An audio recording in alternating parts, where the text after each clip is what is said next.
and Chancellor of Vishwa Bharati, Shri Narendra Modi ji, Honorable Minister, Shri Ramesh Pokhriyal Nishank ji, Vice Chancellor Vidhu Chakrabarti ji, members of the court, faculty, staff and students, members of the media, ladies and gentlemen.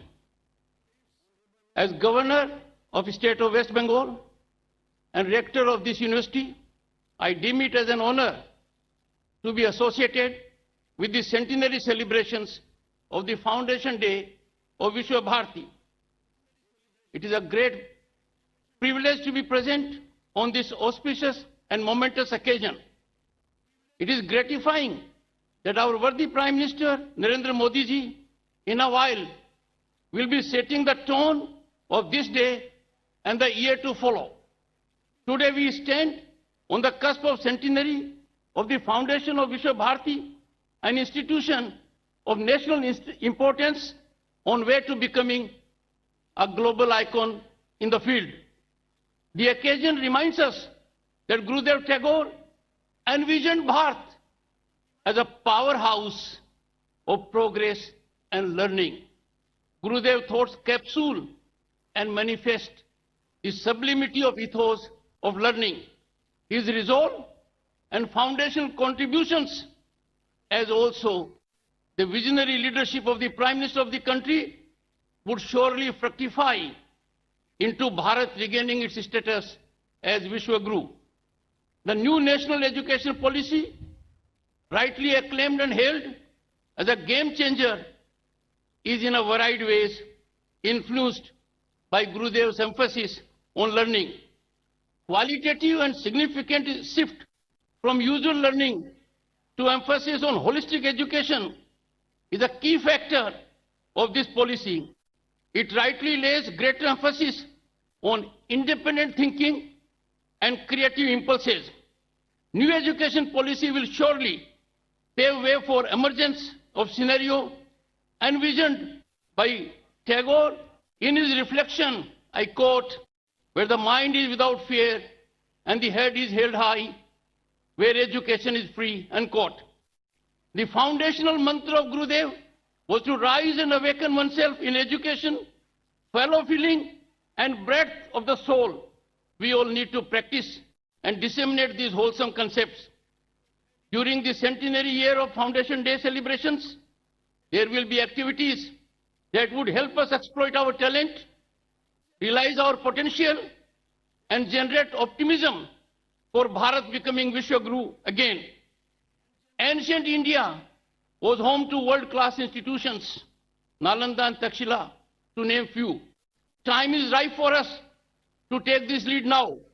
Vishwa Bharati Foundation Day centenary celebrations will surely generate vibes that will directionally catalyze this wholesome scenario. It is in this spirit that we stand here together to celebrate the founding of this great institution. I urge and call upon the Vice Chancellor, the faculty and students of Vishwa Bharati and everyone else to take forward Tagore's message and fulfill his dream of creating a bridge between human beings and widen knowledge across frontiers and to practice the ethical life that he had envisioned for this ashram. I wish the institution a great time in future, which will start with the inspirational and motivational discourse of our Honorable Prime Minister. Thank you.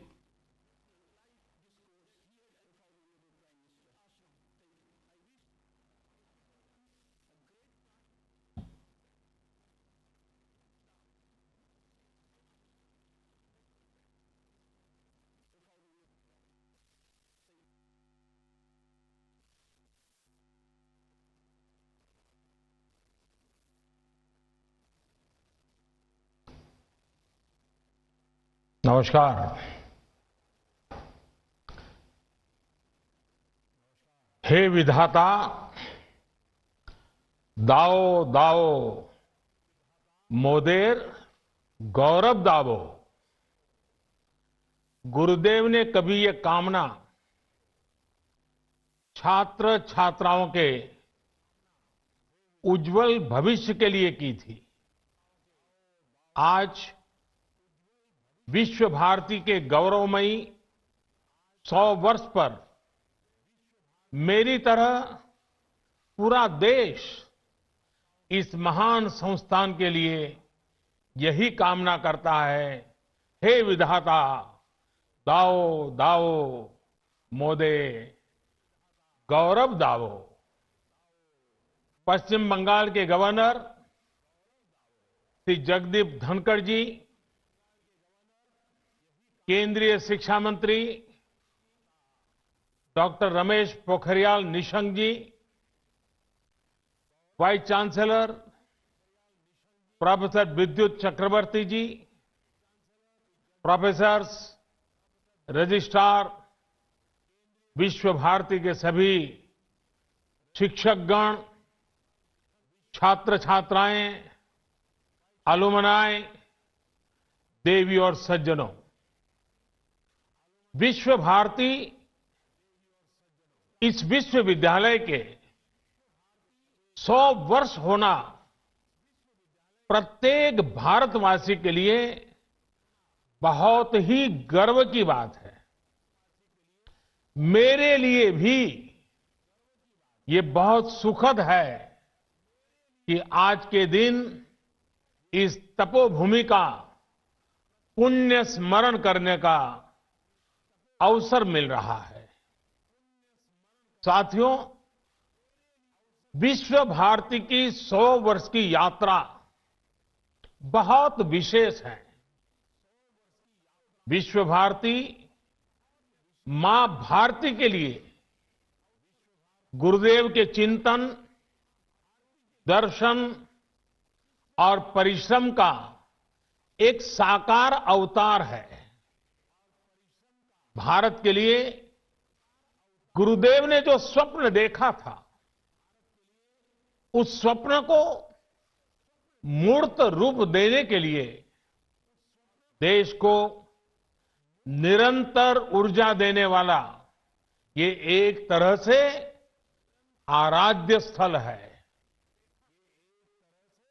अनेकों विश्व प्रतिष्ठित गीतकार, संगीतकार, कलाकार, साहित्यकार, अर्थशास्त्री, समाजशास्त्री, वैज्ञानिक, अनेकविध प्रतिभाएं देने वाली विश्व भारती नूतन भारत के निर्माण के लिए नित नए प्रयास करती रही है। इस संस्था को इस ऊंचाई पर पहुंचने वाले प्रत्येक व्यक्ति को मैं आदरपूर्वक नमन करता हूं, उनका अभिनंदन करता हूं। मुझे खुशी है कि विश्व भारती, श्रीनिकेतन और शांति निकेतन निरंतर उन लक्ष्यों की प्राप्ति का प्रयास कर रहे हैं जो गुरुदेव ने तय किए थे। विश्व भारती इसके द्वारा अनेकों गांवों में विकास के काम, एक प्रकार से ग्रामोदय का काम तो हमेशा से प्रशंसनीय रहे हैं। आपने 2015 में जिस योग डिपार्टमेंट को शुरू किया था, उसकी भी लोकप्रियता तेजी से बढ़ रही है। प्रकृति के साथ मिलकर अध्ययन और जीवन दोनों का साक्षात उदाहरण आपका विश्वविद्यालय परिसर है। आपको भी ये देखकर खुशी होती होगी कि हमारा देश विश्व भारती से निकले संदेश को पूरे विश्व तक पहुंचा रहा है।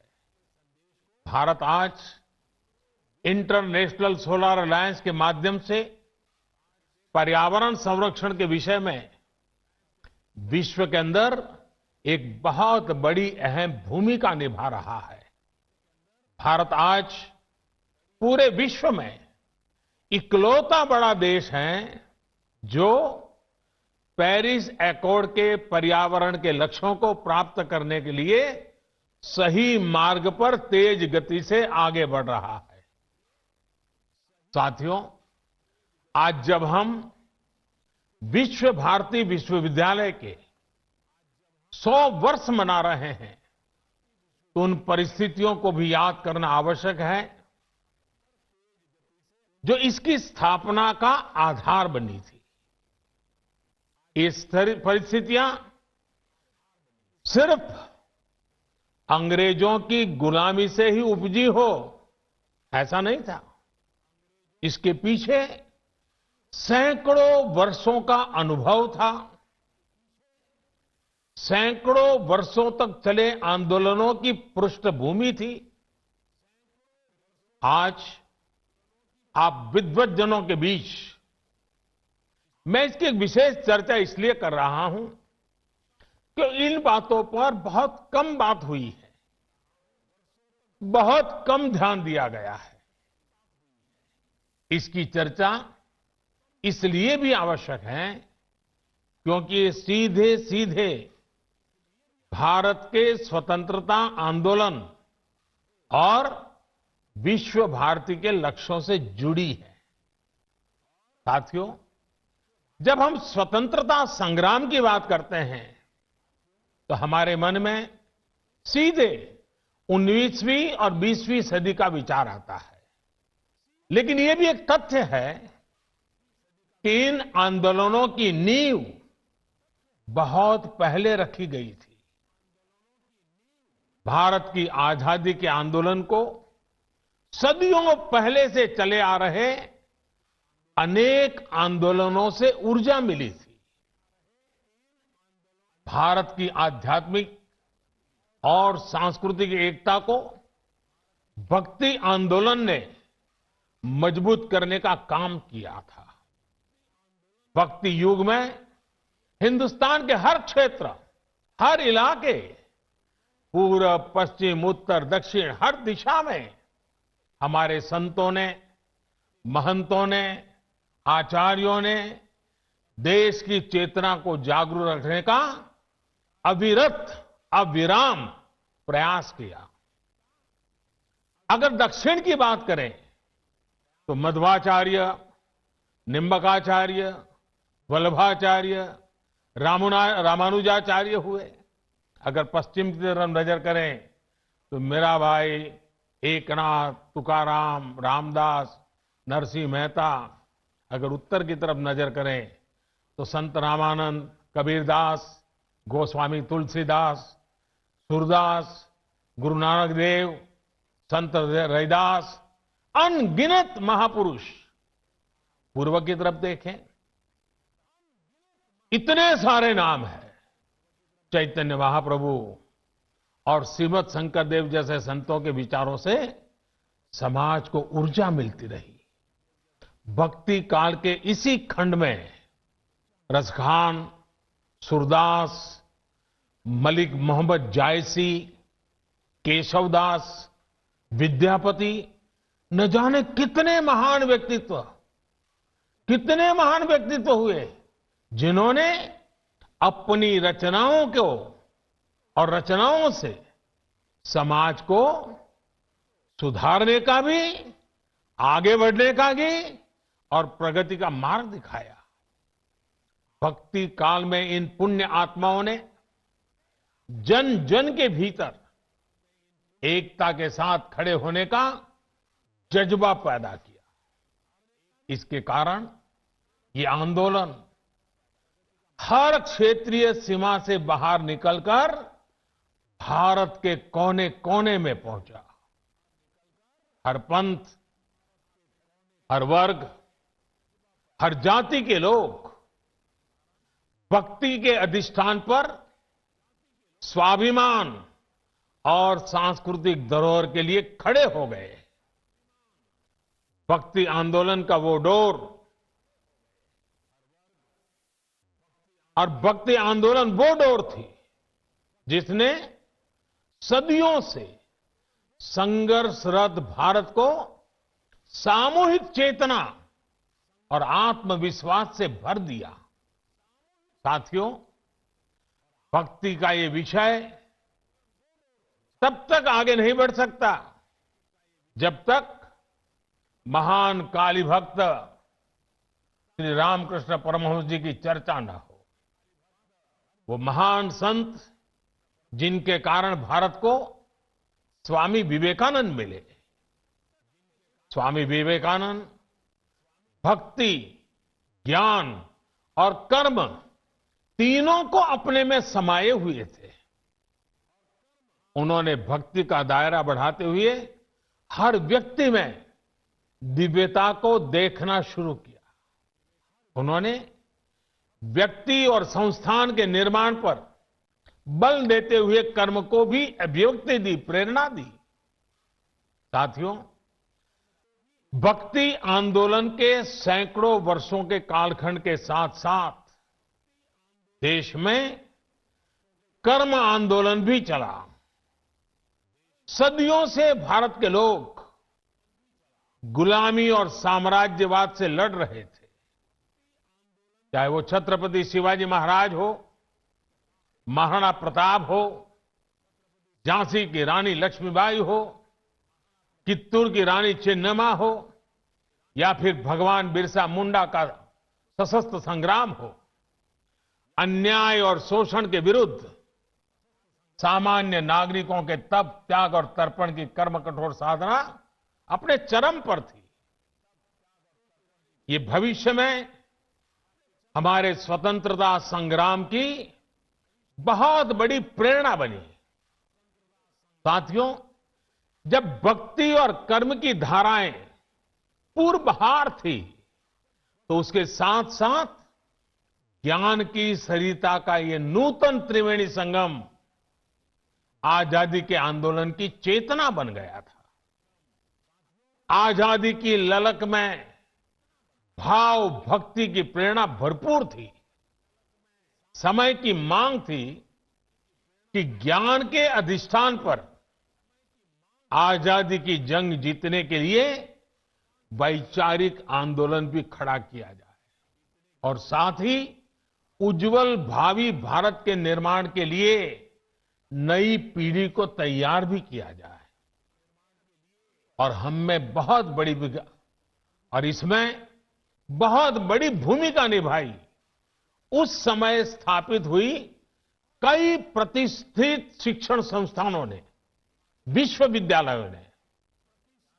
विश्व भारती यूनिवर्सिटी हो, बनारस हिंदू विश्वविद्यालय हो, अलीगढ़ मुस्लिम यूनिवर्सिटी हो, नेशनल कॉलेज हो जो आजकल लाहौर में है, मैसूर यूनिवर्सिटी हो, त्रिची नेशनल कॉलेज हो, महात्मा गांधी काशी विद्यापीठ हो, गुजरात विद्यापीठ हो, विलिंगडन कॉलेज हो, जामिया मिलिया इस्माइलिया हो, लखनऊ यूनिवर्सिटी हो, पटना यूनिवर्सिटी हो, दिल्ली विश्वविद्यालय हो, आंध्र यूनिवर्सिटी हो, अन्ना मलाई यूनिवर्सिटी हो, ऐसे अनेक संस्थान उसी एक कालखंड में देश में स्थापित हुए। इन यूनिवर्सिटीज में भारत की एक बिल्कुल नई विद्वत्ता का विकास हुआ। इन शिक्षण संस्थाओं ने भारत की आजादी के लिए चल रहे वैचारिक आंदोलन को नई ऊर्जा दी, नई दिशा दी, नई ऊंचाई दी। भक्ति आंदोलन से हम एकजुट हुए, ज्ञान आंदोलन ने बौद्धिक मजबूती दी और कर्म आंदोलन ने हमें अपने हक के लिए लड़ाई का हौसला और साहस दिया। सैकड़ों वर्षों के कालखंड में चले ये आंदोलन त्याग, तपस्या और तर्पण की अनूठी मिसाल बन गए थे। इन आंदोलनों से प्रभावित होकर हजारों लोग आजादी की लड़ाई के बलिदान देने के लिए, उस आजादी में बलिदान देने के लिए एक के बाद एक आगे आते रहे।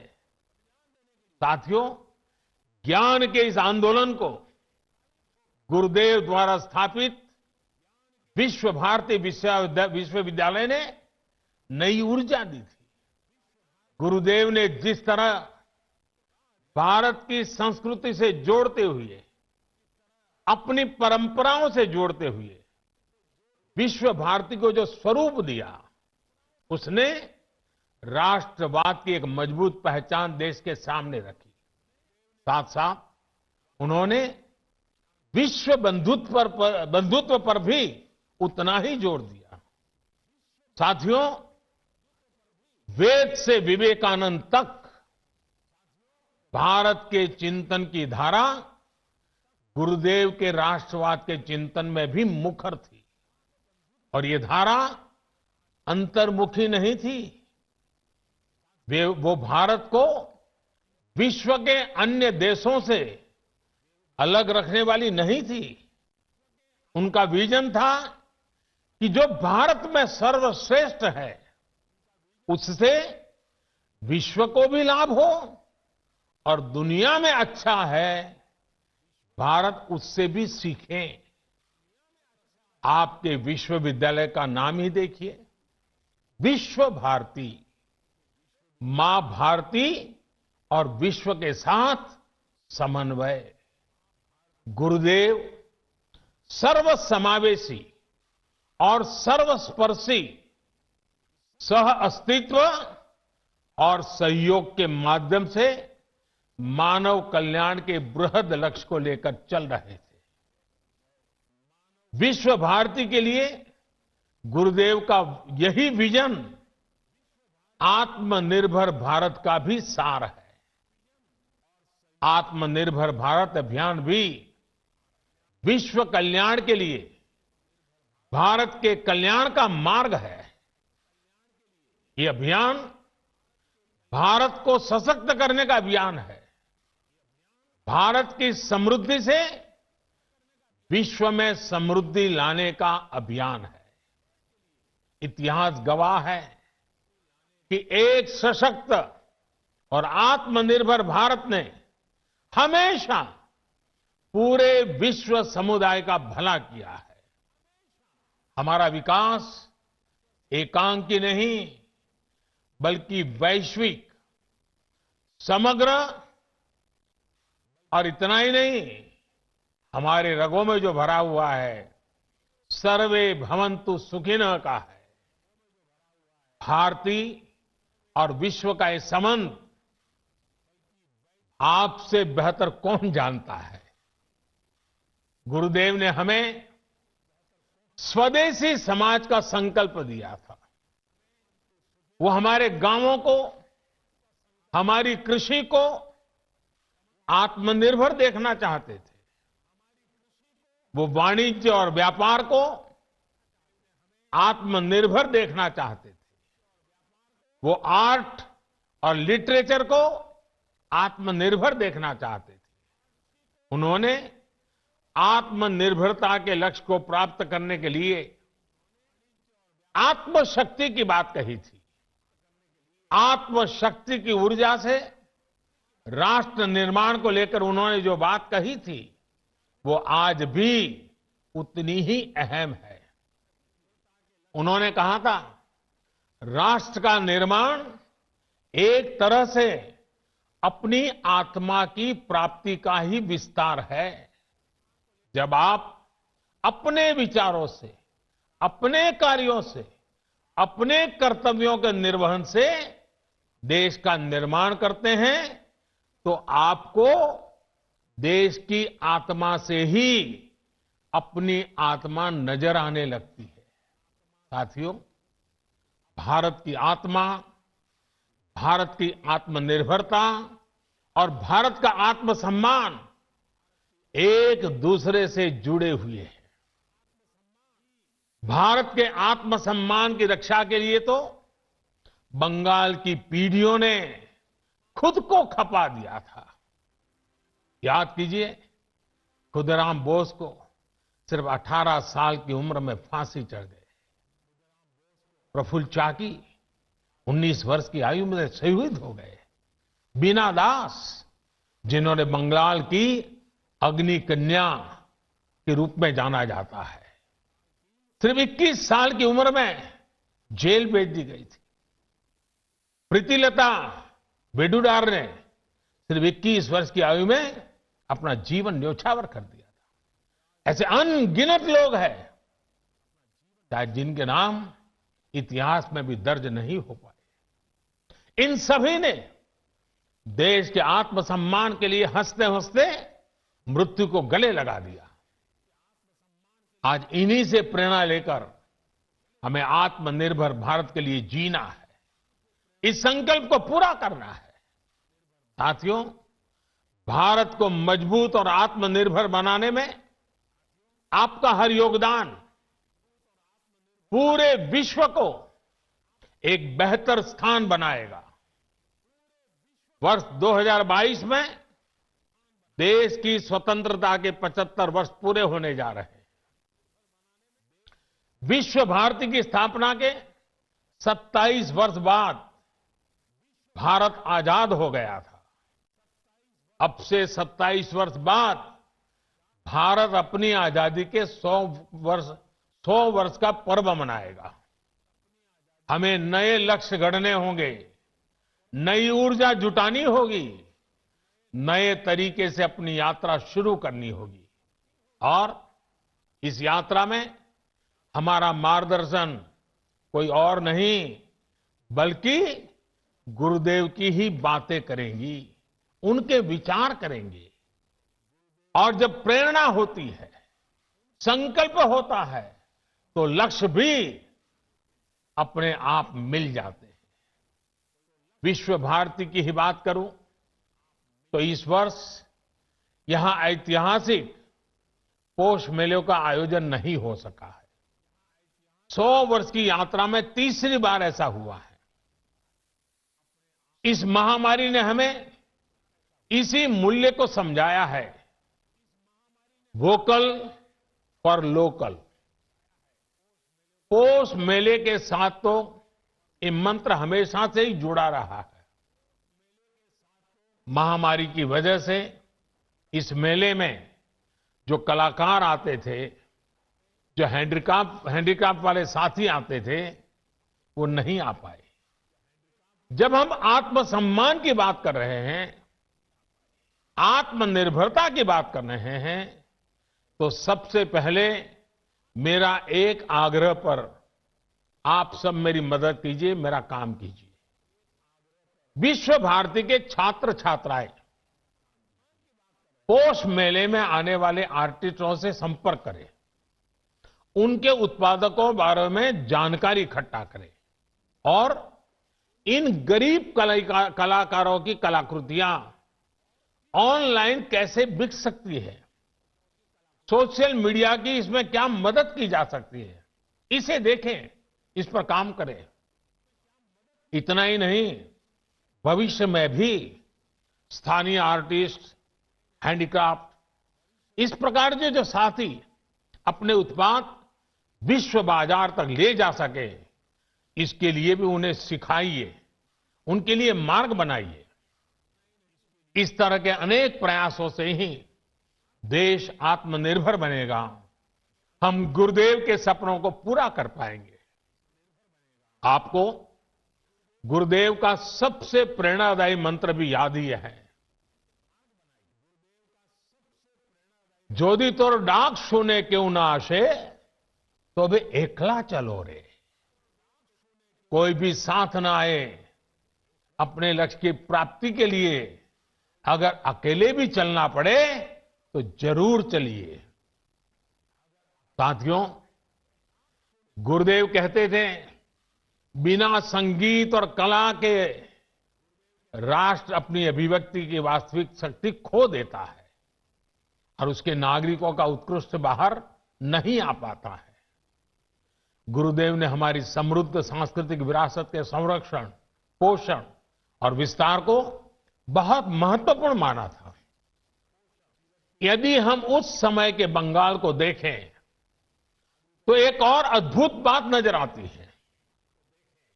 जब हर तरफ आजादी का आंदोलन उफान पर था, तब बंगाल उस आंदोलन को दिशा देने के साथ ही संस्कृति का पोषक भी बनकर खड़ा था। बंगाल में हर तरफ संस्कृति, साहित्य, संगीत की अनुभूति भी एक तरह से आजादी के आंदोलन को शक्ति प्रदान कर रही थी। साथियों, गुरुदेव ने दशकों पहले ही भविष्यवाणी की थी।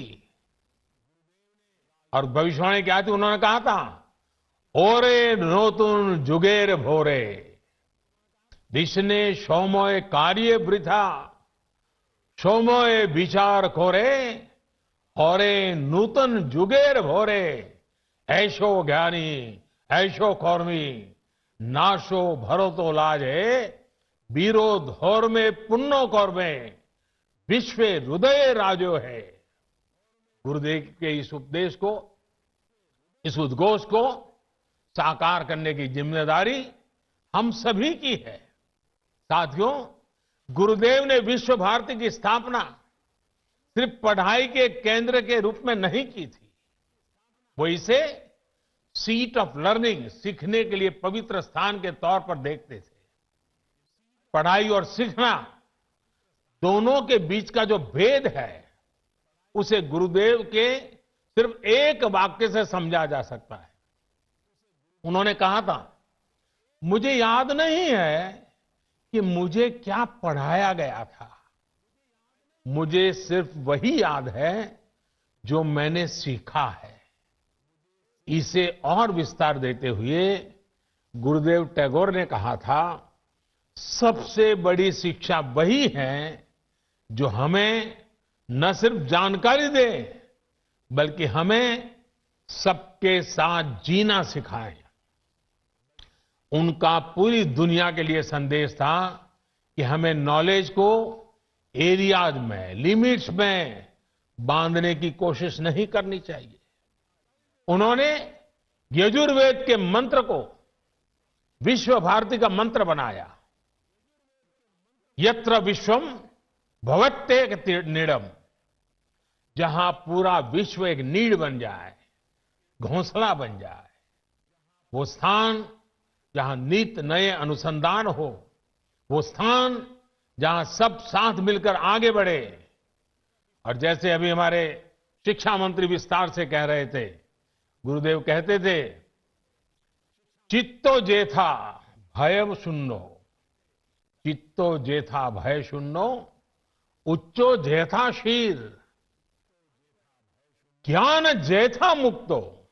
यानी हम एक ऐसी व्यवस्था खड़ी करें जहां हमारे मन में कोई डर ना हो, हमारा सर ऊंचा हो और ज्ञान बंधनों से मुक्त हो।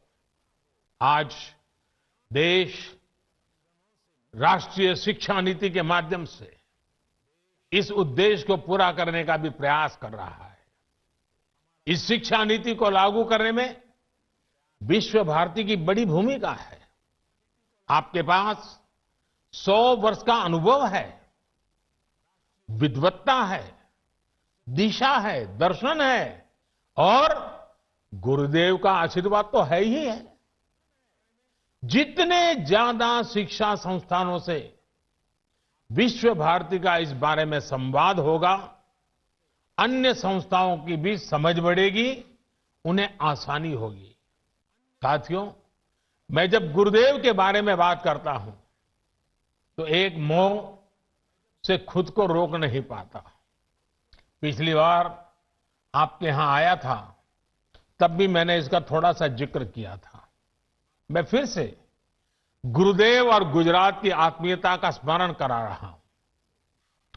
ये बार बार याद करना इसलिए भी जरूरी है क्योंकि ये हमें एक भारत श्रेष्ठ भारत की भावना से भरता है। ये दिखाता है कि अलग अलग भाषाओं, बोलियां, खान पान, पहनावे वाला हमारा देश एक दूसरे से कितना जुड़ा हुआ है। ये दिखाता है कि कैसे विविधताओं से भरा हमारा देश एक है, एक दूसरे से बहुत कुछ सीखता रहा है। साथियों, गुरुदेव के बड़े भाई सत्येंद्रनाथ टैगोर जब आईसीएस में थे तो उनकी नियुक्ति गुजरात में अहमदाबाद में भी हुई थी। रविन्द्रनाथ टैगोर जी अक्सर गुजरात आ जाते थे और उन्होंने वहां काफी लंबा समय भी बिताया था। अहमदाबाद में रहते हुए उन्होंने अपनी 2 लोकप्रिय बांग्ला कविताएं बंदी ओ अमार और नीरव रजनी देखो, ये दोनों रचनाएं की थी।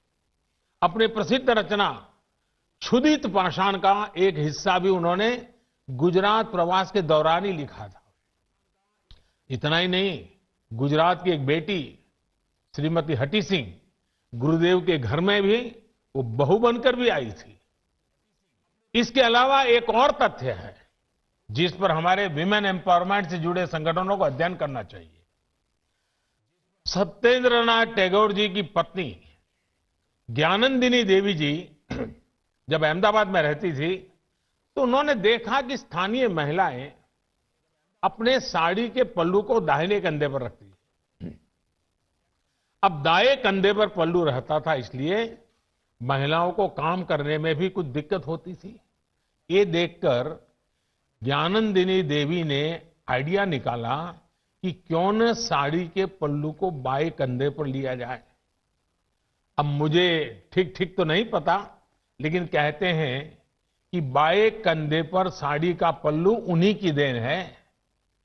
एक दूसरे से सीखकर, एक दूसरे के साथ आनंद से रहते हुए, एक परिवार की तरह रहते हुए हम उन सपनों को साकार सकते हैं जो देश की महान विभूतियों ने देखे थे। यही संस्कार गुरुदेव ने भी विश्व भारती को दिए हैं। इन्हीं संस्कारों को हमें मिलकर निरंतर मजबूत करना है। साथियों, आप सब जहां भी जाएंगे, जिस भी फील्ड में जाएंगे, आपके परिश्रम से ही एक नए भारत का निर्माण होगा। मैं गुरुदेव की पंक्तियों से अपनी बात समाप्त करूंगा। गुरुदेव ने कहा था, ओरे गृहो बाशी खोल द्वार खोल, लागलो जे दोल स्थोले जोले मोबो तोले, लागलो जे दोल द्वार खोल द्वार खोल। देश में नई संभावनाओं के द्वार आपका इंतजार कर रहे हैं। आप सब सफल होइए, आगे बढ़िए और देश के सपनों को पूरा करिए। इन्हीं शुभकामनाओं के साथ आप सभी का एक बार बहुत बहुत धन्यवाद। और ये शताब्दी वर्ष हमारी आगे की यात्रा के लिए एक मजबूत मील का पत्थर बने, हमें नई ऊंचाइयों पर ले जाएं और विश्व भारती जिन सपनों को लेकर के जन्मी थी, उन्हीं सपनों को साकार करते हुए विश्व कल्याण के मार्ग को प्रशस्त करने के लिए भारत के कल्याण के मार्ग को मजबूत करते हुए आगे बढ़े। यही मेरी आप सबसे शुभकामनाएं। बहुत बहुत धन्यवाद।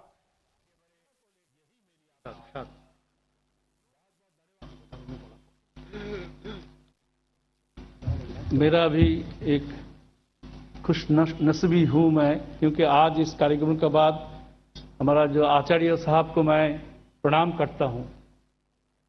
इतना टाइम दिया, इतना अच्छा मार्गदर्शक दिखाया, इसमें मेरा कोई शक नहीं है। इस मार्गदर्शन में सर हम आपको एश्योर कर सकते, आश्वासन दे सकते हैं जहां हम आपका मार्गदर्शन लेके आगे बढ़ूंगा और विश्व भारती सही दिशा से आगे बढ़ेंगे और विश्व भारती सही माने से विश्व भारती बनेंगे।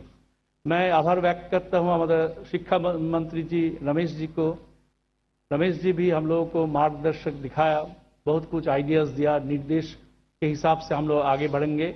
मैं रमेश जी को भी प्रणाम करता हूं और रेक्टर साहब भी कीमती टाइम निकाल के हमारा साथ योगदान किया। मैं आपको भी सर नमन करता हूं। अभी ये आपको पता है ये कॉन्वोकेशन है। हमारा स्टूडेंट्स आज कई बच्चे पास करके गए, मैं उसको सब शुभकामनाएं देता हूं। अभी करो 70 पदे छत्रपति पुरुषोत्तम भक्त हैं। अभी शांति वचन के लिए हम लोग इंतजार करेंगे।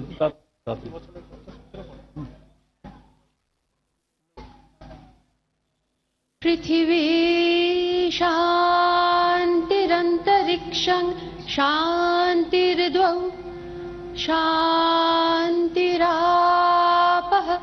शान्तिरोषधयः शान्तिर्वनस्पतयः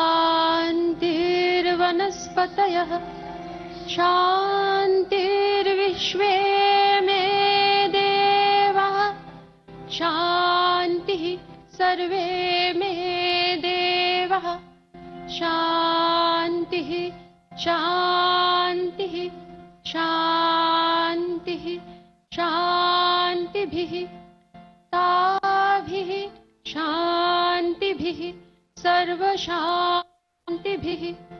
शमयामोहं यदिह घोरं यदिह क्रूरं यदिह पापं तच्छान्तं तच्छिवं सर्वमेव शमस्तु नः। ॐ शान्तिः। ॐ